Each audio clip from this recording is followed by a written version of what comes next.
अब जिंदगी एक ही है और दिक्कत है कि उसी में प्रयोग करने हैं, उसी को जीना है। अस्तित्ववाद कहता है कि अपने जीवन के फैसले खुद करो। आप जो भी फैसला करेंगे उसके हिसाब से आपकी जिंदगी प्रभावित होकर रहेगी और अच्छा खासा असर पड़ जाएगा। और जब आप प्रयोग करेंगे यानी कि निर्णय करेंगे तो हर निर्णय में गलत होने का खतरा तो है ही। निर्णय गलत सिर्फ इसलिए नहीं होता कि हमारा निर्णय करने का जो स्टेमिना है या क्षमता है वो कम है। कई बार सूचनाएं कम होती हैं, कई बार परिस्थितियां ऐसी होती हैं कि वो फैसला करना पड़ जाता है। और हमारे जीवन के बहुत सारे निर्णय ऐसे होते हैं जो गलत होते हैं। थोड़ा बहुत गलत तो हर निर्णय है, कुछ ज्यादा गलत हो जाते हैं। गलत भी है और उनका जिंदगी पर बहुत गहरा प्रभाव भी है। एक निर्णय गलत हो गया, उसका प्रभाव इतना हमारे ऊपर आएगा।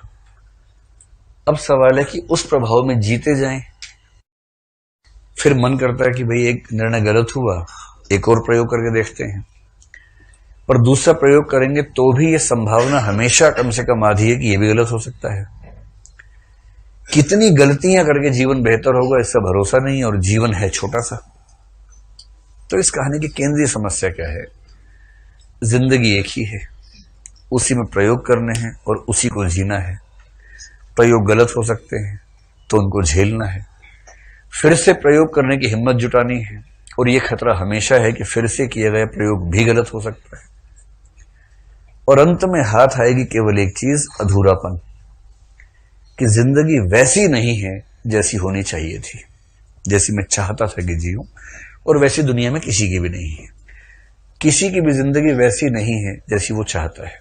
सार्थक भाषा में कहूं तो व्यक्ति चाहता है कि कोई अभाव ना हो, कोई कमी ना हो। मैं आर्थिक बात नहीं कर रहा हूं, सम्मान की, धन की, संतोष की, हर चीज की कमी की बात कर रहे हैं। और सार्त्र बहुत अच्छा दार्शनिक भी था। उसने एक सिद्धांत लिया, ब्रेंटानो नाम का एक दार्शनिक था, उसका एक कंसेप्ट है इंटेंशनल थियरी ऑफ कॉन्शियसनेस, जो ब्रेंटानो से सार्त्र ने ली, ब्रेंटानो से हुसल, हुसल से उसके स्टूडेंट सार्त्र ने ली। और सार्त्र कह रहे हैं कि सारी दिक्कत के जड़ में यह है, हमारी चेतना की संरचना ही ऐसी है, जीवन में जो कमी है वो बहुत बड़ी होकर दिखती है, और जो है वो नजर नहीं आता है। वही मिल गया सो मिट्टी है, खो गया वो सोना है।